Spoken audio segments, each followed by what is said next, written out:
Am I the jerk for demanding that my art teacher remove my work from her Instagram account after she literally posted it without giving me credit or without my permission? Because right now I'm being made to feel like I'm crazy by pretty much everybody around me, and at this point I really just don't know what to do. Here's what happened. I'm a 23-year-old male and I signed up for an evening drawing class about 2 months ago. Mostly I just wanted a hobby, something to do with my hands after work. The class is small with maybe 8 people in total, and at first the instructor seemed solid. About 3 weeks in, I noticed something weird. A friend texted me a screenshot of an Instagram post from our instructor's account. It was a photo of a still life drawing, my still life drawing. It was then posted with a caption about the beautiful work coming out of this semester's class. No name, no tag, absolutely nothing indicating who made it. I went back through her profile and I found 6 other posts with student work, different pieces, different styles, all from our class. And none of them are credited to anyone, just her account, her caption, and her hashtags. I understand that she's proud of her students or whatever, but these are our pieces of work. I spent 3 hours on that drawing, and now it's sitting on someone else's platform, building someone else's following with zero indication that I made it. I then messaged her privately and I asked her to either credit me properly or remove my work. She then responded that she always promotes student work to help them get exposure, and that apparently it's part of the class experience. But guess what? There was no mention of this anywhere in the class description or any paperwork that I signed, so she did not remove the post. Well, I then commented on it directly, asking her to credit the artist or take it down. The next class was really awkward after that. 2 other students came up to me afterwards and said they actually didn't mind the post, which made me feel like I'd caused a scene over nothing. But I don't think I did. Exposure doesn't pay for the class I'm taking, and nobody asked me if I wanted my work posted anywhere. So am I the jerk here? Because right now I'm really pissed off and kind of confused on what to do.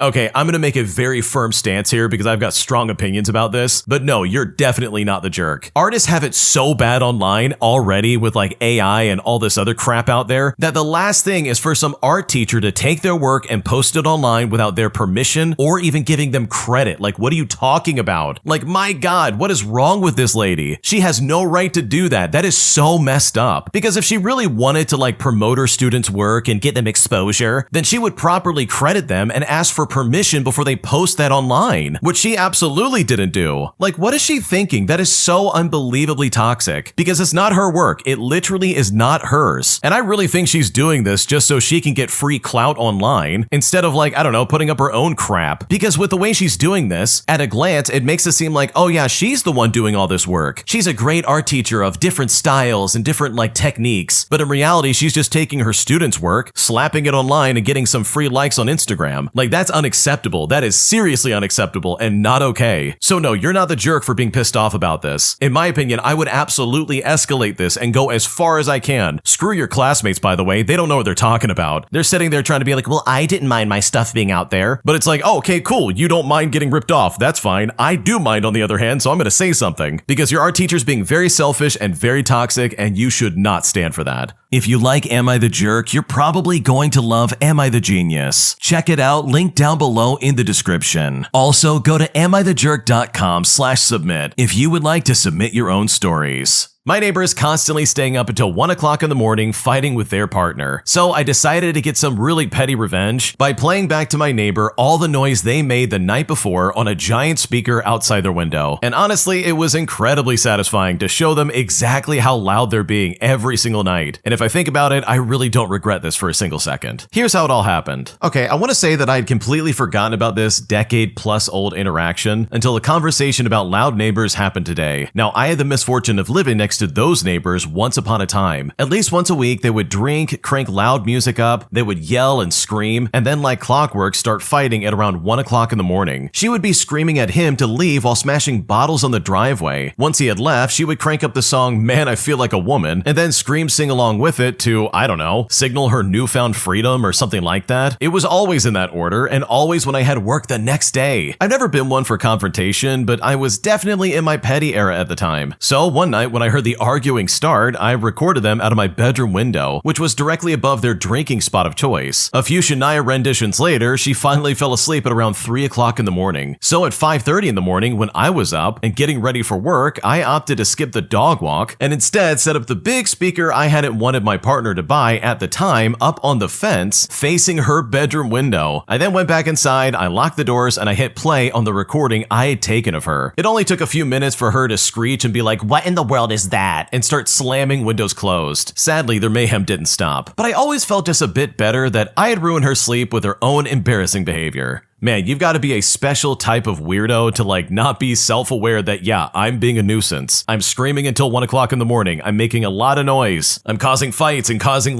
public disturbances all the time. So I love the fact that you took everything she did on a recording and threw it right back at her and quite literally gave her a taste of her own medicine. That is brilliant in my opinion. Because holy crap, dude, I've dealt with neighbors like this before. And I would not wish this type of person as your neighbor upon even my worst of enemies. Today, I messed up by trying to be mysterious on a first date, only to then alarm the neighbors across the street, resulting in them calling the police on me, humiliating me in the process. And if I'm being honest, this was super humiliating and I really just wish it didn't happen. Here's how it all started. So this happened about a month ago. My friends physically cringe when I tell this story in person, so I'm putting it on the internet instead. I met a woman who I will call Elaine through mutual friends. She's an interior designer, she travels, she reads books, and has opinions about wine. In contrast, I eat pasta 3 times a week, and I consider that a personality. Well, my friend then gave me some advice. Be a little mysterious. Don't reveal everything at once. Women love mystery. Now I, a man with 0 mysteries and whose most interesting hobby is watching documentaries about bridge construction, decided this was excellent advice. So we agreed to meet outside a cafe at 7. I arrived about 10 minutes early, which was completely normal. But then I thought to myself, mysterious people don't stand by the entrance like a bouncer. Mysterious people appear. So I decided to wait around the corner and emerge when she texted. Elaine then texted about 6 minutes later and said, "I'm here, where are you?" I then started walking around the corner, and at that exact moment, a woman runs out of the building opposite and screams across the street, "He's there, around the corner, I saw him." It turns out that while I was standing around the corner looking mysterious, the neighbor decided I was casing the building, and they called the police twice. I then walked out from around the corner directly into 2 police officers, and Elaine standing there with her mouth open. I then explained the situation for approximately 15 minutes. One officer was taking notes, and the other was trying not to laugh and visibly losing it. The neighbor stood nearby watching me with absolute righteous fury, but Elaine said nothing. Then the officer said to me, "So you were just waiting for a date around the corner to be mysterious?" To which I said yes to every single one of those questions. Meanwhile, the second officer laughed out loud in uniform on duty. We were then let go, and the neighbor goes home unsatisfied, with Elaine and I standing on the sidewalk. She then looks at me and says, "Well, you're definitely mysterious." So we went to the cafe, and I told her about bridge construction documentaries. She listened for 40 minutes and actually asked me questions. And guess what? I've got a 3rd date set up on Thursday. The neighbor still eyes me suspiciously every time I walk past, and I nod at her, but she definitely does not nod back. I hope the officer who laughed is doing well because, man, this is a situation I will never forget. Yeah, that's the definition of I'm never gonna live this down for the rest of my life. Especially if you end up getting married to Elaine. I'm sure in hindsight this will be really funny a few years down the line, but holy crap, I would be in shambles if this happened to me. So yeah, this is a funny story, and honestly, I'm glad it kind of worked out where you're getting a 3rd date with Elaine, because from the sounds of it, she sounds pretty cool. My entitled mother-in-law gets upset that I don't get her a glass of water, despite the fact that I was exhausted after literally recovering from cancer, putting her in a situation where she realized very quickly how rude she was being, which gave me and the rest of the family a really good laugh. Here's what happened. Okay, so it just hit me today that this is a great story from my slightly eccentric mother-in-law that others might enjoy. So rewind to this past Thanksgiving. My husband and I are hosting, and my mother-in-law in this situation is the kitchen maestro, with my sister-in-law and myself being her orchestra. She points and we go. So all 3 of us are kind of running around like headless chickens for a couple of hours. A couple of summers ago, my mother-in-law was here for a full week and a half to house sit and to dog sit when we were on vacation. She comes over every couple of months to cook my husband his favorite cultural meals with our help, and my mother-in-law is a kitchen wizard, so she plays maestro at every big family meal while the rest of us are running around doing as we're told. I mention all of this because it illustrates that my mother-in-law is very comfortable in our house. My husband and I host most major family events because we have the space, and our house is open concept and good for hosting. We're also out in the country and everyone else is in a big city, and they always ask us to host because they like the escape to the peace and quiet out here. together. In short, my house is your house. Anyways, back to Thanksgiving. Finally, dinner is done. Everyone is peacefully doing their own thing. My mother-in-law's at the dining table playing Candy Crush, and my husband and I are relaxing in the living room, sprawled out on couches and chairs. My sister-in-law is in the kitchen making herself a tea, and my nephews and my brother-in-law are glued to their phones. My mother-in-law then raises her empty glass in the air, calls out my name and says, "Hello, I'm thirsty," and starts shaking her glass in the air. Now, another side note. At this time, I had just completed cancer treatment less than a month before. For the previous 10 months leading up to Thanksgiving, I'd had 6 months of intense chemo, a not-so-minor surgery, and then daily radiation for 3 weeks. I had been declared cancer-free or no evidence of disease, as they like to say, but I was struggling from treatment side effects. I had had to take breaks while cooking dinner because just being on my feet for extended periods was leaving me weak and shaky. And you know what? My mother-in-law knew about all of this. So while yes, I am young, I'm also not healthy at the time, and there were like 5 other adults in the room that she could have asked. Or, you know, she could have just gotten it herself. Some people may say that I'm a bad host for this, but honestly, I kind of feel bad for people who don't open their homes to their family to the point that immediate family feels like they have to ask someone else to get them a drink. And I hope that most people reading this will realize that that's not what's happening here. My mother-in-law had no issue taking over my kitchen when it suited her, to direct my sister-in-law and myself around at her whim, which by the way, I have zero complaints about that. But what I do have complaints about is pretending as though you can't make yourself a drink after that cooking performance. My first reaction was a bewildered "what?" while my sister-in-law shouts, "Mom, what are you doing?" My mother-in-law then says, "Well, as the woman of this house, you should get up and get me a drink." And my God, you could hear a pin drop. I finally started laughing, I stayed right where I was, and I said, "Your son can get up and get you a drink." Now her son, who's my husband, also started laughing and tells her to get up and get it herself because he knows his mom well enough that it only took 1 sentence and he was already sick of her crap already. My sister-in-law ended up getting the drink for her while also telling my mother-in-law how rude she was. My mother-in-law then spent the rest of the evening and night passive-aggressively whining about how everyone said I'm mean. I mean, I've never been called mean before. I don't know what I did. I don't understand. And we would explain over and over again, but she just kept repeating the same thing again. She kept apologizing to me while I would just laugh and tell her that I'm not mad, and telling her that we never called her mean, and that rude and mean are not the same thing. But the circle would start all over again, with her complaining that she just didn't understand. So needless to say, it was an entertaining night. My mother-in-law somehow manages to make almost every get-together entertaining in some way, and this situation was absolutely that. Okay, I love the way you handle this, and I love the fact that you just kind of let this like roll off your back in a way, because dude, your mother-in-law is completely stupid for acting like that. And yeah, she's being very rude and just inconsiderate. I mean, here you are fresh off a cancer diagnosis being like, okay, I'm cancer-free and I'm gonna relax with my family. And then she shakes her glass and says, "I'm thirsty, slave. Please go get me something right now." And it's like, dude, what are we doing? Go get it yourself. Like, this is crazy. Just because you're hosting Thanksgiving doesn't mean that you have to like get everybody a drink, especially your mother-in-law who, guess what? Doesn't have to deal with cancer right now. So yeah, this was a really nasty situation. I think you handled it way better than I would have, because I think I would have exploded on her for being so inconsiderate if I was in your shoes. Am I the jerk for refusing to go to a family reunion? As my parents are always sucked into becoming like an unpaid event staff for the family. Because even though everyone's saying that it's not that big of a deal, I still feel like it's not fair. And right now I don't know if I crossed the line or not. Here's what's going on. I'm a 25-year-old female and I come from a big extended family that does an annual reunion. Think rented lake house, big Airbnb, Costco runs, matching t-shirts, cornhole tournaments, beer coolers, the works. It looks wholesome in pictures, but every single year, my parents somehow become the unpaid operations team. The second we show up, my mom gets absorbed into the kitchen. Not in a cute, oh, let's cook together way. More like, you're so organized, you can handle the food, right? Then pretty soon she's restocking chips and slicing watermelon, refilling trays, making sure the kids have plates, etc. Meanwhile, everyone else is on the dock or cracking White Claws. Also, my dad gets defaulted into the guy who handles things. Grilling for hours, setting up folding tables, dragging coolers, taking trash out, fixing the wobbly chair. No one directly assigns him, they just hand him problems and then walk away. Last year, my mom didn't sit down once until like 8 o'clock p.m. In fact, she ate standing at the counter. My dad missed half the games because he was outside cleaning the grill, but on Instagram, it was always, "Oh, we're so grateful for family" in the captions. What really rubbed me the wrong way was hearing one of my aunts say, "Oh, it's great when they come. They're so helpful," and not, "Oh, we love having them," just that they're helpful. This year, the planning text thread already has comments like, "We won't need to worry about food if your mom's there. And honestly, I just felt done with it. So I told my parents I don't want to go if it's going to be the same dynamic. I said I'm not driving us 3 hours just to watch them work the entire weekend while everyone else gets to relax. If they really want to go, I won't physically stop them, but I am not supporting it. But now some relatives think that I'm being dramatic and that everyone pitches in, except somehow it's consistently my parents pitching in the most. My mom says she doesn't mind and that it keeps her busy, and my dad shrugs and says it's no big deal, but they're exhausted every single time. I feel guilty because maybe this is just some normal family stuff, but I'm tired of seeing them treated like the automatic cleanup crew instead of an actual guest. So am I the jerk for putting my foot down? Because this is really exhausting to watch. Okay, in my opinion, I think you're doing the right thing by standing up for your parents, because from the sound of it, it doesn't really seem like they're doing that for themselves. Like, sure, this might be some kind of like family dynamic, but I would argue it's not a healthy one, and it's certainly not the dynamic that anyone wants to see. Like, what's going on right now? Your aunt even admitted like, oh yeah, things are easier when they're here, as if she's implying that yeah, it's better that you're here because then I don't have to work. And that is something that you're clearly the only one that's picking up on, and I would go nuts if that was me. So no, you're not the jerk for putting your foot down and like standing up for them. It really sucks that they don't see it, but like, dude, you're doing everything you can to make sure they're taken care of. Because I totally agree. It sounds like your extended family is taking advantage of them, and if I was in your shoes, I would also be really pissed off to see that. Am I the jerk for suggesting my recent ex-girlfriend not attend a friend's wedding as my +1 after she broke up with me in a way that really hurt? Because right now I'm not sure if I'm being immature or if I'm crossing a line, and at this point I don't know what to do. Here's what's currently going on. So my girlfriend and I recently broke up, and we were in a 5-year relationship. We had our ups and downs and always seemed to work things out, but she recently ended things permanently. I had tried to talk to her about it, but she was adamant on ending things this time. Now, I've been in a difficult spot emotionally. I love this girl a lot, and during our relationship, I introduced her to a lot of my friends whom she became friends with. One of my friends is getting married in a few months, and we had our invitations months ago when we were still together, and she was invited as my +1. Now, here's where things get a bit complicated. About a week after we broke up, she was with another guy. It wasn't like she tried to spare me and hide it either. She was posting him on social media. I unfortunately saw this, as did our mutual friends, and it was super embarrassing for me, and it hurt a lot. I don't know how someone can do that to someone they say they love, or loved, I guess. I told her that she needed to reach out and let them know if she would be attending, and she was actually asked to attend. My buddy who's getting married reached out and let me know that it's totally up to me, and he would support my decision on it either way. So honestly, am I the jerk for not wanting her to show up to this wedding? I mean, why would I want to do that to myself? I honestly don't even know why she would want to attend in the first place. Like, am I being immature here? What should I do?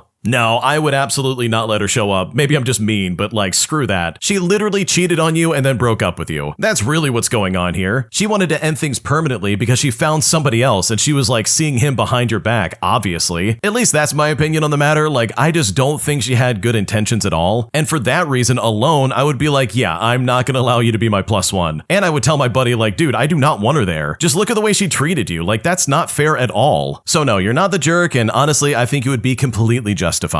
Am I the jerk for not lending my sister's boyfriend $800, all because he's behind on a car payment that he can't pay for? Because once I said no, my sister lost her mind, essentially complaining that I'm gonna be the reason they get evicted, as well as just bad-mouthing me to other people in my family, which has put me in a situation that I really don't like. Here's what's going on. Okay, so I'm a 28-year-old female and I live on my own. I work full-time, but like a lot of people right now, things are really tight. Rent just went up, my car insurance increased, and I've been trying to stay on top of my credit card debt from some unexpected medical expenses earlier this year. Now, I'm not broke, but I'm definitely budgeting very carefully. Now, my sister's been dating her boyfriend for about a year now. He's nice enough, but he's not the most financially responsible person in the world. He changes jobs a lot and tends to spend pretty freely when he does have the money. I've also noticed that when they go out, she often pays because apparently he'll get the next one, but that next one doesn't always come. Last week, she called me asking if I could lend her boyfriend $800 because he's behind on his car payment and was short on rent. She said it would only be for a couple of weeks until his next paycheck. I then asked a few questions, and it turns out he had picked up fewer shifts last month and also spent money on concert tickets and some new gaming stuff. I then told her I wasn't comfortable lending that much money right now. I explained that I have my own bills due, and I've been trying to rebuild my savings. I also said that I don't really feel okay in lending money to someone I'm not super close to, especially that amount. When I said this, she got really upset and said I was being selfish and that I need to help out family. But I told her I would understand that argument if she needed the money for an emergency, but this felt like bailing out her boyfriend from poor planning. She then said I was judging him and acting like I think I'm better than them simply because I manage my money differently. And you know what? Now she's barely talking to me. She told our mom that I refused to help when they were about to lose their apartment, which feels exaggerated because from what she told me, they were just short and not about to get evicted tomorrow. My mom thinks that I should have at least tried to help out with something, even like a smaller amount, just to try and prevent this kind of blow up. But right now I do feel bad because I technically could move some money around and make it work, but it would put me in a stressful spot. At the same time, I feel like it's not my responsibility to fix her boyfriend's financial mistakes. So honestly, I really need to know, am I the jerk for saying no? Because this situation is really upsetting. Okay, if I was in your shoes, I would not feel bad about this at all. It is not your fault that your sister is with someone who is financially irresponsible. Like seriously, how is this your fault at all? You should not be expected to be responsible for his car payment when you've got your own stuff to figure out. Like this is absolutely not okay to ask for. And you put it best, like this is a boyfriend you don't really know that well, you're not super close to, so giving him money is kinda weird. Like I know for a fact I would feel weird if one of my siblings said, hey, my boyfriend needs money, can you give it to him? And if I wasn't close to them, I'd be like, no, I'm not gonna do that. Sorry, that's not something in my wheelhouse. You're gonna have to look in a different direction because I'm kinda poor and I don't want to be more poor for someone I don't know that well. So basically, you're not the jerk. You're definitely not at fault here. I think anyone trying to be like, wow, you could have helped out just a little bit, they're obviously not involved in the situation, because if they really felt that way, then they could step up and pay some money instead of trying to force you to do it. Because no, this is absolutely not your problem, and I think if anything, your sister's overreacting in a way that's not fair. My entitled mother-in-law thinks that she owns her son, constantly demanding all these awful things out of him, while also ignoring the fact that he has horrible anxiety literally caused by her. And now that we're moving out and moving away, she's demanding that we stay closer so that we can meet her needs and still fall in the same cycle that my fiance has dealt with his entire life. And at this point, we're honestly so frustrated that we seriously don't know what to do. Here's what happened. Okay, so my fiance and I have been dealing with his mother, who is the entitled parent of this story. For a bit of background information to help explain, my fiance, who I will refer to as Tom, lost his father young to a brain tumor. He was 10 when he passed away, so for the past 10 years, it's been him and his mom. His mom has controlled a lot of aspects of his life, down to keeping his meds and not letting him explore options for medication, while Tom has fibromyalgia and suffers from anxiety to the point where he's throwing up when he tries to travel. Tom had a really awful experience with his father's death, so his anxiety is based around medical situations and death itself. Despite knowing this, his mother has constantly shown tough love, which to her means little to no empathy, and constantly pushing Tom to do things he's unable to. When living at home, he would cook for her and clean for her and make her bed, as well as walk the dogs and feed them, make her coffee whenever she asked for it, or even look after his grandma, do the laundry, mow the lawn, basically anything she can't bother to be doing herself. I mean, the list goes on and on. As I mentioned earlier, he has fibromyalgia, which means he is in pain most of the time, and things like making the bed would leave him having to lay down for hours throughout his life. His mom has talked him in and out of so many situations against his own better judgment, beginning with what GCSEs that he took, just to his image and self-expression. And for reference, these are some very important tests that you take in the United Kingdom. His mother has been a center point of his anxiety too, mainly because of the ways that she is with him, insisting he's the only one who can help her with his grandmother, and more guilt-tripping tactics. Tom has stated that he can't go through the process of a terminal illness, taking over another person he loves, and yet his mom seems to think that she has him and only him. Basically, everything with her is an issue if not to her liking. When we began dating, Tom opened up to me about her, and from the very beginning, I have advocated him to leave home as the detriment it has on his physical health and mental health is too extreme. Tom had zero space to talk about this behavior from his mom, so when he began living with me back in February of 2025, he has been able to open up to a therapist. Now, back in December of 2024, his grandma had a fall, and he assisted her along with his mom and told her on this day he cannot handle the deterioration of his grandmother's health. Well, due to this, him and I emptied the front room so that his grandma could live with him and his mother. Tom's grandma moved in, and during the move-in, his mom was ordering us about and trying to micromanage every step. And that's when I fully understood exactly what he has dealt with his entire life. Anyways, after that, the thank you was practically non-existent, and I only helped as I didn't want Tom to go through this alone. alone. On New Year's Eve, Tom's mom broke her foot, which meant Tom and I had to stay with her for a while in this time, and I finally got to witness the audacity of this idiot. I smoke the grass, if you know what I mean, and Tom's mom suggested an entirely new wardrobe of clothing for when I'm at her house because the smell made her feel sick. I rely on benefits entirely as I am disabled, and I have complex PTSD-induced psychosis, so I can't afford this. I didn't smoke at her house or around her, it was just my clothing that smelled a bit grassy. It was endless comments and just chores all over the place, and at the end of it, we would just be excited to come back to my place and just rest. This was also the situation for months, and we were getting so fed up and burnt out. In December of 2025, we left Tom's mom's house for our usual 4 days off. However, from this point, we have not been back, and this is because Tom's anxiety had a major relapse and left him sobbing in my arms and throwing up at the thought of leaving the house. Due to this, the car has become a major difficulty and a source of chronic pain. His mom has not understood this and therefore has damaged the little relationship that they had. We have been looking to move out of my current flat due to being unhappy with where we are, but Tom's mom wants us to live within walking distance of her. However, me and Tom have plans to move somewhere else. Anyways, now his mom rings him up, asking him how the move is going, and she has been constantly recommending moving closer to her place, and today she asked us to move closer so that we can give her a break from looking after Tom's grandma, suggesting that if we move closer, we can claim an allowance for being a caretaker, even though neither of us are willing to do so. It's a responsibility that neither of us can hold. Our life is hard enough as it is, and looking after the elderly is not something we're able to do. It's not about abandoning family. It's about the trauma and disabilities, and the simple fact that we just don't want to live there. In this call, I lost my patience and I finally said, we can't pause our life and just move where you want. Tom has a lot of things he's going through already. I barely finished this sentence before she interrupted, insisting that I took it wrong. Well, Tom was really anxious, and I was raging sick of this woman, and sick of her thinking her son is just there to support her. She is his mother, and yet the roles are reversed. After the phone call, Tom received a message asking to speak without me present, and this was to say again that I misunderstood, but I didn't misunderstand. I stood up for Tom, and she didn't like that. So at this point, we've had enough of her behavior and her manipulation, but at this point, we don't know what to do. Oh man, I feel so bad for Tom, it's not even funny. Tom's mom sounds like a nightmare human being, and I'm so sorry that he had to deal with that. It's crazy how much damage a parent can do to a child, especially when the child is literally a grown adult and they're still having trouble functioning as an adult in society. So truly, I hope your fiance finds the help that he needs and that he gets away from his mother and doesn't have to deal with her in this capacity any longer, because she sounds like an awful human being, and I'm honestly so proud that you stood up for him, because clearly his mom's been taking advantage of him for far too long. If you like Am I the Jerk, you're probably going to love Am I the Genius. Check it out, link down below in the description. Also, go to amithejerk.com/submit if you would like to submit your own stories. My idiotic mom got scammed and bought a $7,000 skincare tool, but the second I tried to ask her about it, she got really pissed off at me and got incredibly nasty, making me question if I'm gonna end up exactly like my mom. Here's what happened. Okay, so my mom was recently scammed by one of those hard sell skincare companies that typically operate in malls and airports, and she literally purchased a skincare tool for $7,000. She emailed me all the details on it so I could save her warranty for her, and that's a long story in and of itself, but she basically emails me things so that I can save them for her. Among the things that she sent me is a picture of her smiling with a salesperson, looking like an absolute fool. Well, I Google this skincare tool and I can see that it's a total scam. They start by telling people the tool is worth $12,000 and then offer it to them for $8,000. Based on what I read, most people resist long enough to get the cost down to about $1,500, but nope, my mom didn't do that. Instead, she paid $7,000 for it. I tried asking her about it, but in true old person fashion, she got all nasty with me over it. It is so frustrating. My grandma got scammed all the time by religious groups, and it used to drive my mom insane. And now my mom is constantly being robbed by natural health or beauty people. And it makes me wonder if all of us are doomed to become like this one day, because this is truly a sad thing to see. Wow, how did your mom not know that was a scam? $7,000 for skincare? Are you kidding me right now? Nothing should cost that much. Literally nothing with skincare or anything like that. Unless you're paying for like a laser therapy thing, but even then, I'm sure insurance or even like the self-pay cost wouldn't be that much. And I just love the fact that your mom got pissed off about it and got nasty with you, all because you asked questions about it and tried to get more information. So yeah, that kind of situation is definitely not your problem, and I really think that because she got pissed off at you, that's hopefully proof that she has buyer's remorse and probably regrets buying this piece of garbage. Am I the jerk work for explaining to my future sister-in-law why her kids will never receive an inheritance from us. Because right now she's pissed off and she simply refuses to understand. And at this point, I don't know what to do. Here's what happened. Okay, so I have a brother who has been dating his girlfriend, who we will call Sarah, for 2 years now, and he proposed a couple of months ago. Sarah has 2 kids from her previous relationship, and she has an 8-year-old boy and a 6-year-old girl. I would say that my parents and I are not very close to Sarah and her kids, but we are cordial and never had any problems before. My partner, myself, my brother, and Sarah attended the Easter dinner at my parents' house, and that's when all the drama happened. Sarah's kids were at their father's house, so Sarah used this celebration to confront us about my brother requesting a prenup. Basically, my brother explained to her that he expects them to sign a prenuptial agreement and that only his biological kids will have the right to inherit anything from our family assets. This is something that we as a family discussed before, and we all agreed that only our children should receive assets or money from our inheritance. My brother is free to pay whatever he wants for his stepchildren out of his own money, but my children and his biological children will never have to share anything that our family has with them. Well, Sarah claimed that we are being unfair and that we are treating her and her kids like some strangers instead of embracing them like family. She said that the normal and decent thing to do was for us to see her kids like my brother's kids, who should have equal rights to any children they may have together. Well, I told her sure, after she gets married to my brother, she will become our in-law and her kids will be my brother's stepchildren, but this does not mean that we have to share anything with them. I then asked her, will my future kids receive anything from her parents or from their biological father's parents? She said no, obviously, so I asked her then why would her kids be entitled to receive anything from us? Sarah said because they will be our family, so I told her that we have plenty of cousins that are also family, but I don't go around wishing to share my inheritance with them. There was a lot of back and forth between us and Sarah was not letting this go. Eventually, my brother asked her to stop because we were there to celebrate Easter and not to have this kind of conversation, but she kept on going, saying we need to clarify it once and for all. I told her from where we stand, everything is clear, and it is only her who has a problem. Well, she said that we're greedy and cruel to some kids, and I just snapped at her. I told her to deal with it. She is free to work off her butt and gather assets to leave her children, but we will never divide anything outside of our family, and she should not expect her children to be our problem or burden to finance. I honestly feel she is very manipulative and is using my brother for what she and her kids can get from him, but that's my brother's problem to decide if this is the kind of partner that he wants. So I just want to know if I was too blunt in telling her the truth, because right now I'm not sure what to do. No, I don't think you're the jerk. I think the fact that she kept pushing the issue and being like, you're cruel, you're not thinking of my kids, how dare you? Like, honestly, that's so weird because most like inheritance agreements usually have the stipulation where it's like, yeah, only like direct descendants get the money, not anyone who's like a stepkid or anything like that. And that really is like a normal thing. So in my opinion, I don't think you're the jerk at all. I think you were well within your rights to snap at her and be like, listen, you've got to stop, because her attitude towards you was really entitled and super manipulative. My best friend told her mom my secrets, but twisted it in such a way where it ruined my family's reputation. And now I'm honestly not sure what to do. Here's what happened. So I'm from a very reputation-based culture, and it's normal to live with family until you're married. I'm a 24-year-old female, and I told my 23-year-old female friend that I was stressed about living at home with my parents. I also probably told her about some fights that I have with my parents, and made her swear not to tell a single soul, not even her sisters or her parents, and she assured me that she wouldn't. Fast forward a few years later, and I'm visiting a family friend, and she wanted to ask me in private if my relationship with my parents are okay. I asked her why she wanted to know, and she said, well, your friend said you wanted to run away from home and that you hate your parents. Mind you, I've since then mended my relationship with my parents. Also, plenty of other girls my age fight with their parents and want to move out. It's a natural part of growing up and needing your own space. But the fact that a completely unrelated person told me that my friend told her mom and her sisters, who in turn told someone else who told someone else. I'm literally crying as I type this because I feel so betrayed. The kicker is that her relationship with her mom is terrible. I'm talking to the point where she called her a narcissist and extremely mentally unstable, and yet still she told her? It's like, what are you doing? And now I'm at a point where I don't know what to do. I'm thinking of pretending that I don't even know that she did that, but the damage has been done. My parents' reputation are also affected by this, and they're the most supportive and sweet people. I feel so angry and betrayed. What should I do? Holy crap, that's a massive breach of trust. If a friend of mine did that, I would lose my mind. I would not only never trust them ever again, but I would also never share any information with them ever. Like, I would even think about just like removing them as a friend from my life altogether, because this is so toxic. Like, you really did try to share this in confidence, and they ruined that confidence by spreading a false rumor about you. Because as far as you told us, you You didn't say you wanted to run away from home. You just said you're having some problems and you don't like what's going on right now. So for her to go around saying stuff like that, it's honestly just so awful. So in my opinion, if I was in your shoes, I absolutely would approach her. I would say, hey, what you did was not okay and I don't appreciate you spreading rumors about me. Because you said it yourself. You come from a very reputation-based culture. And the fact that they're trying to ruin that reputation, in my opinion, is something that should not go unpunished. My mother-in-law made my miscarriage all about her, as she spread the news like wildfire to the entire family as if this was some kind of fun gossip that she could talk about. And right now, me and my husband are so heartbroken that we seriously don't know what to do. Here's what happened. Okay, so my fiance and I found out that we were pregnant back in early January. We unfortunately miscarried and found out the baby had no heartbeat on February 26th. For about 2 weeks after that, I was physically going through a miscarriage, which meant that I was going through some very physically straining things while also being mentally distraught. I cried for a week straight. We lived in a different state from our family, so we were basically going through this all alone. As soon as we found out about the miscarriage, my fiance told my parents and then told his mother. His mother was excited about becoming a grandmother and whatnot, and I'm not sure how the phone call went, but presumably it went fine. However, the next day he was receiving text messages from distant family members sending their condolences or whatnot, but immediately we knew that she had been telling people. I told my fiance that he should at least tell his dad, as his parents are divorced, and tell his siblings before his mom gets to them first. Well, once he called them to tell the news, they already knew about it. In fact, everybody knew about this. This honestly pissed me off. I do not think it's her place to share this news, and also, she never texted me. She never called me to ask how I'm doing or anything like that. I felt like something so personal that I was experiencing was reduced to basically some sort of gossip. My fiance then texted her and said, "Why are you telling everybody?" And she just ignored the message. She never even tried to call him either. He decided to just ignore her as well, because she would text him periodically random stuff, like her flight information if she was flying, but again, it was just random stuff. So whatever. Fast forward to a few weeks ago, and we decided to just plan our wedding since we've been engaged for 3 years. I sent out our save the dates, which she has not responded to or asked us about. I felt that this would be the perfect opportunity for her to reach out and, I don't know, be a mother for once. But a couple of days ago, she FaceTimes my fiance, but he was working, so he called her back the next day. We thought she was finally going to ask about the wedding or maybe say sorry, but no, she was just calling because she was on vacation and wanted to show him some stuff. This annoyed my fiance, and he said to her, "Oh, I thought you were going to apologize." And she said, "I never saw that message." My fiance then said, "Okay, well, you still told everyone when it wasn't your place to." And she said, "I only told your dad and sister," which by the way was a complete lie, since distant family on her side have been texting us all about it. At this point, my fiance just hangs up because he just can't take the lies anymore. She then sent him a text message. "You know what? I'm sorry that you feel some type of way, or that you're trying to be some type of victims, because I feel the way I feel about losing the excitement in being a grandmother. It's unfortunate that you feel the need to punish me for my feelings. These are your choices. I am not a bad person. Clearly, you feel otherwise. That is your opinion. Sorry for not being what you expected as a mother." And it's like, ma'am, we kind of are the victims. Does she really think that she's the victim here? Because whatever she felt, we felt over 20 times over. At this point, I really hope she doesn't make it to the wedding, because she is just drama. Because I am still shaken up by the way my mother-in-law treated me, and at this point, I don't know what to do. Oh man, I cannot believe she's acting like that, because seriously, that is so uncalled for. Because you hit the nail on the head. This mother-in-law literally made this miscarriage all about her. She's trying to be like, "Wow, my feelings are valid. Sorry you feel that way." But it's like, do you not realize that they lost a child? They literally lost their baby, and you're trying to make this about you? Like, my God, that is so inappropriate. And I guarantee you, the only reason she wanted to share the news with the rest of the family is so that she can somehow insert herself as like the middleman between the info. And I honestly can't stand people like that, and I can't stand the fact that she probably enjoyed sharing that with everybody, as if this is some kind of fun gossip to spread around, which by the way, it definitely is not. So truly, if I was in your place and I dealt with this, I would seriously consider like canceling her invitation to the wedding. I would say straight up, you can either apologize for what you did, or you're just not going to be welcome at the wedding. Obviously, that's your choice, and you know the situation way better than I do, but based off of what you said, there's no way on earth I would ever put up with that. Would I be the jerk if I didn't go to one of my best friend's bachelorette party when I also told her that I'm not going to her wedding? Because right now, I feel like I'm stuck and I seriously don't know what to do. Here's what happened. So one of my best friends, who we will call Rachel, is having a destination wedding in 2026. We, as a friend group of 3 people, are straight out of college and finding our footing. Some are trying to move out, we need new vehicles, we have student loans, and not all of us have stable jobs yet. So basically, it's not a good time for us financially. The plane tickets are almost almost $1,000, plus the passport and fees being about $195, plus due to resort policy, we couldn't all split a room, so it would be about $700 each. On top of that, the bridesmaid dress is about $150, not to mention the other miscellaneous wedding costs that we would incur. But then Rachel wants a travel bachelorette party, which is a couple $100, plus any amount of money for her wedding shower and other events. My friends and I came to the extremely difficult decision that we will not be attending. But when we told her, it did not go over well. She grossly underestimated how much it would cost and made some very rude comments to each of us. We had a long conversation with her and tried to come at it as compassionately as possible. During that, Rachel said she absolutely could not have us at her bachelorette party. So we said we understood and told her to do what is best for her and her mental health. Well, fast forward a day and we were put in a group chat with Rachel and her wedding party, giving details about an Airbnb for her bachelorette party. It would be about $215 each girl, and there are 12 people, so we wouldn't even all get a bed, but we also didn't have to decide anything for a while. Over the next 2 months, Rachel has barely spoken to us, which is abnormal because we would all talk every single day. I said to the other girls, namely my college friends and not the whole party, that if she's going to freeze us out and resent us forever, then I cannot justify dropping a couple hundred on a trip that I'm not in a position to take. And when I said that, 2 of them agreed. But then fast forward to yesterday, we get a message from her matron of honor saying Rachel changed the Airbnb, so now it's going to be $500 a person, and part of our cut pays for Rachel's stay. Well, us 4 talked privately and agreed that it is not feasible, especially for someone not really talking to us. Rachel's maid of honor also said she cannot afford that. Rachel's mom told her to choose something cheaper, and she chose a new place that would be $240 per girl, which doesn't include daily food or whatever event she might want to do. So right now I feel really stuck. I know to many that $240 is probably not a lot, but to me it is. Plus, I don't like how she's freezing us out, has the nerve to pick an Airbnb that's over $5,000, and just the general microaggressions from her. Part of me wonders if we were only invited so that the split Airbnb costs would go down. I honestly can't even see her wanting to be friends in a year, so I don't know if I can just justify dropping that cash. Like, how do you expect people, especially fresh out of college, to spend thousands of dollars on your wedding, your bachelorette party, and your shower? So seriously, would I be the jerk if I decided not to go? I feel like a horrible person, but I think if I do go, at this point, it's only to keep up the appearances of being in a friendship. What should I do? Okay, honestly, I do not think you should go on this because this sounds insane. First of all, she's not respecting the fact that you guys said multiple times you don't want to do this, but also it seems like the price is always fluctuating. How on earth is this fair for anybody trying to plan things out? And sure, Rachel's your friend, you love her, and you went to college with her, and you want the best for her no matter what, but the way she's going about doing this is really immature and very stupid, because it's like, listen, you're all poor college students who just recently graduated. No one can afford even half of what she's describing. So in my opinion, I think you should stick to your values and say, no, I'm not going, because this entire situation sounds incredibly crappy. My toxic entitled bosses mess around with me and my job by nearly trying to get me in trouble for something I had permission for. So I decided to get some revenge by quitting on the spot and also exposing them for all the illegal things that they were doing behind the scenes. Here's what happened. Okay, so this happened a few years ago, and to start things out, I am a certified teacher with a master level recognition from my state. This equates to basically being a good teacher that goes above and beyond, but also comes with perks including a pretty nice yearly bonus and getting to bypass certain paperwork requirements. And trust me, this will be important later on. I work for a fairly large and relatively decent charter school system, all for about 10 years. I taught world geography and world cultures and was pretty well liked by my students, mostly because I gave as good as grades as I got, but also focused on having a fun and interesting class rather than meeting metrics. At the district level, they love me because I wrote a lot of my own curriculum and exceeded metrics, and they placed me in multiple district positions, including curriculum writing, training, and subject leadership, all of which came with extra pay. However, the principal absolutely hated me. He was deeply sexist, even more deeply incompetent, and did not know how to deal with someone like me who was unwilling to put up with either of those things. I have a business background, and I learned how to write professionally, where I basically tell them to get lost in truly satisfying ways. During my time working there, I became the person who would convey staff complaints about many things, including things like communication, safety, salary, non-contract demands, etc. We had a lot of issues, especially since our state makes it pretty hard to unionize, and they were constantly trying to get away with illegal stuff. Obviously, this made my principal and some of the other admins hate me, but they couldn't discipline me since I always wrote with professional language, citing cited educational codes, and included evidence, in addition also to not actually doing anything wrong outside of calling them on their stuff. Furthermore, my students did well and both they and the parents generally liked me. Add to that the fact that the district liked me, and I was basically an annoyance that they could do nothing about, including refusing to renew my contract. Well, that is until the end of the 2022 school year. At this point, we were told that the principal was leaving, but was being replaced by one of the other admins who had a bad reputation throughout the district. I decided to give them a chance though and hope that some of the illegal and awful comments would stop. But spoiler alert, unfortunately it didn't. This announcement was then followed by them telling me that they were moving my grade levels from 6th grade to 9th grade on level and 10th grade AP. This would mean a massive change in grade, having to learn 2 new curriculums, and having to become AP certified. Plus all of those district positions, yeah, they were tied to my grade level, which is why they couldn't move me before, so I would effectively be losing about $6,000 a year. They explained that this had to happen because they needed to use my ability to bypass paperwork that came with being a master level teacher, and for reasons related to post-COVID education. When my district level contacts found out, they were pissed off but couldn't do anything about it because it was a valid change and saved the district money with the bypass. So I decided to bite the bullet and just do it, partially because it meant teaching students I'd had before, which is a huge help, and because I live in a state that is actively passing laws to prevent history teachers like me from existing, and that was not a fight I wanted to get into. So the fall of 2022 rolls around, and I go full force into it, get a good relationship with my students, and try to get along with all of the new administration. Except they basically immediately try to get me to commit fraud, and as I found out, a lot of the communication being sent by my old principal was actually written by the new one. But you know what? I love my students, so I tried to make it work. But the inciting incident that finally caused me to snap actually didn't have to do with teaching. Instead, it was my child. At the time, they were taking in-person classes at the community college about 10 minutes away from my campus, and they only had a driving permit as my city doesn't have public transportation. I asked one of the admins if it would be okay if they came to school with me each morning, hung out for an hour, and then I would take them to campus during my off period. They said it was okay, especially as my child has actually been a volunteer on campus for many years. Well, 3 weeks into this arrangement, I get an email that my child is being detained in the front lobby and that I needed to take them home. Now, what's the reason, you might be asking? They were quietly doing their homework in the teacher's lounge, and Professor Karen didn't like that. I told them that they could let me wait 20 minutes to take my child when the campus opened up, or get a substitute for the day. They told me to wait and check my child inappropriately next time. 2 days later, I get called into the principal's office for a formal meeting. When I get there, the entire admin team is waiting, and there are even papers ready for me to sign. To say they look smug at finally being able to write me up is an understatement. And the reason for all of this is because I brought my child onto campus. At first, I was genuinely confused because staff regularly brought their children to campus, especially since most of our children went to different schools that didn't even have the same holiday schedule. It had never been a problem, but it was now. So I was going to need to sign a written reprimand for not following a procedure that hadn't even been put into place yet. But that wasn't even the stupidest part. You see, the principal had decided that I was bringing my child to campus all on my own. When I finally interrupted them and pointed to the admin I had gotten permission from, the principal looked startled. They had never even communicated, and I was getting disciplined for something I had permission to do, which the admin confirmed during the meeting. Suddenly, I was being told, oh, never mind about the write-up, but that I needed to find a new plan for my child's getting to school. As I left, I made a comment about maybe needing to find a new job instead, which gave them a moment of panic. Now, being a reasonable adult, I went home to discuss it with my husband, and we both agreed it was time for me to go. Between the yearly bonus and the time worked but as of yet paid, due to the way teacher salaries work, I could quit and still get close to $30,000, enough to give me time to find another job. My husband is amazing and, just like myself, is very petty, so we both just decided to wait. 2 weeks from the date in question, we were having a tutorial weekend on campus. This meant that I could enter without anybody knowing unless they checked the cameras. So that weekend, while the building was opened, my husband and I emptied my classroom. And if you've been a teacher, you can appreciate the amount of crap that I've accumulated over 10 years. I had taken some less obvious things home during those weeks, but my classroom went from the most poster TV set looking room to a wasteland in literally an hour. Many of the things that made the room usable were mine too, so that was even more fun. More hilariously, the following Monday was a campus training day, so I went and got paid one more day to mess around with my coworkers, which included a couple of people who knew about the plan and were so excited. On Tuesday morning at 8 o'clock in the morning, I emailed my resignation. resignation, as well as a still professional list of grievances, including many specific critiques of the admin and an outright statement of many of the illegal things they were doing. And after that, I went right back to sleep. From what my colleagues told me, it was an absolute mess. It took them 30 minutes to realize that my first period class didn't have a teacher. By that time, the other members of my department, whom I kindly emailed, had covertly sent it to all the other teachers on campus. By the end of the day, I heard that one of my coworkers had read it to the entire class that knew me, and that several parents had read it too. I had given my colleagues permission to give one of my emails to my students because I did love them, and by the end of the day, my inbox was filled with some heartwarming notes and promises to carry my legend forward. And even to this day, I keep in contact with several students until they got a new teacher so they don't fail their AP exams. It took the campus 3 months to find a replacement. Part of this was because they had to find someone with the same qualifications, you know, that paperwork bypass, but they simply couldn't do it, and eventually just had to hire the new teacher and an additional tutor. But outside of that, some of my information is inconsistent. I was told that there were parent complaints and questions about if what I had said was true. One of the other teachers decided to carry on my torch and started pushing back on that awful place. And finally, since I also just happened to send the email to the superintendent, the new principal was under a lot of scrutiny for some of the illegal and against district policies that they had started enacting, and strangely enough, that principal was asked to leave the campus at the end of the year. The new principal is actually someone I worked with before and is apparently doing great things for the campus, so that is really good. I still occasionally get emails telling me that the students miss me, and I plan to go visit the campus soon to give other teachers some of my supplies. But for the most part, things have quieted down now, which in my opinion is what's best for the students in the end. Oh man, I love the fact that you had them right by the throat when you said, oh, maybe it's time for me to find another job, because they knew for a fact they screwed around and now they're gonna find out. This story is beautiful. I'm so happy you got back at these people, and I'm really happy that you exposed the illegal crap that they were doing. Because let's think about it for a second. No one's gonna put their reputation and their job on the line to quit a place and be like, oh yeah, there's also illegal stuff going on, especially someone with a good reputation like you. So the fact that you whistle blew that information and people started to catch on and be like, wait a second, something sketchy is going on, like that makes you a hero in my opinion, and I'm so glad that you did this. So good for you for taking down this corrupt system, because these people absolutely deserved it. If you like Am I the Jerk, you're probably going to love Am I the Genius. Check it out, link down below in the description. Also, go to amithejerk.com/submit if you would like to submit your own stories. My best friend has been lying to my face for 7 years, as he has secretly been in love with me this entire time. And right now, I feel like I'm in some stupid weird soap opera, and I honestly have no clue how to end this friendship. Here's what happened. I'm honestly struggling with trying to figure out where to start with this, so I guess I'll just begin with some context. I'm a 28-year-old female, and I've been friends with my friend who we will call Blake for about 10 years now. He's the same age as me, and we met when I was traveling for a new job out of state, and I kid you not, immediately we became best friends in the week that I was there. We had the same interests, we had great energy and conversation, we just clicked right away. We were friends for nearly 2 years before trying the dating thing. It lasted 3 months, and trust me, this will be important later on, during which Blake did not treat me well due to unresolved issues from prior relationships. Before I could end it, he decided to end it himself, as he had feelings for someone else. Fine with me, we were clearly better as friends. I took some space because he hadn't been treating me well. He got into therapy and apologized for being awful, and was willing to put in the work to regain my trust for our friendship, which he did consistently over the next 8 years. Fast forward to now, and I'm now happily married to my wonderful husband, who we will call Cam. He's 28 years old, we've been together for 6 years, and married now for 2. Blake and I are also still best friends. He and his ex, after our brief dating stint, broke up, and he is now with a wonderful woman who we will call Kaylee for almost 2 years now. They also started dating a few months prior to my wedding, and this also will be important. Kaylee and I are also good friends, and she is the sweetest person. Blake also lives in the same city as me now after his mother passed away, since he moved down here for a better support network, with his girlfriend moving in about 9 months ago. Well, for the past 6 months or so, things have been very strained with Blake. My husband is very introverted, and Blake started voicing frustration about his inability to be closer friends with Cam, and feeling like he bothers Cam. He and I also started having weird arguments, kind of these subtle belittling comments that came out of nowhere. Then my husband and I came over for a game night for Blake's birthday 3 months ago, during which Blake picked fights with me about very weird things. For example, my career path and how I'm going about it wrong, making comments like, I guess you want to stunt yourself in life. You could do it that way, as well as a bunch of other stuff. Well, both Cam and I were caught very off guard, and after several attempts to shut it down, we made excuses and we headed home. Later on, Blake proceeded to send me a text message asking if I was okay because the vibes felt off, to which I was like, no kidding, and then I explained my issue. He then decided to reply with an email, and this was 8 long paragraphs about how he felt his experience and knowledge was being diminished in our discussion, how he felt ganged up on when Cam would defend my side, and how he felt that he couldn't be himself around me and Cam anymore. He also made comments voicing that he didn't feel like he could trust me because I tell Cam everything, which is not true.